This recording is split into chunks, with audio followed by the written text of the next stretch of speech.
Welcome viewer, I am Murugan S. This video tutorial describes how to start and enable Firewall on CentOS 7. Click Activities, System Tools, Terminal. Type systemctl space.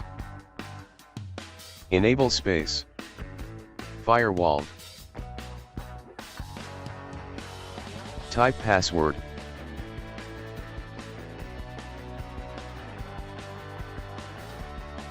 Type password. Type systemctl space. Start space. Firewall. Type password.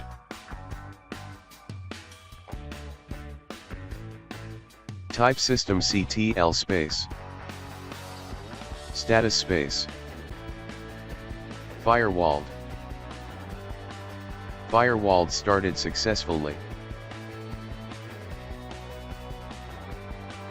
Thanks for watching. I hope this video tutorial helps to solve the problem. Please like, share and don't forget to subscribe my channel. See you next video.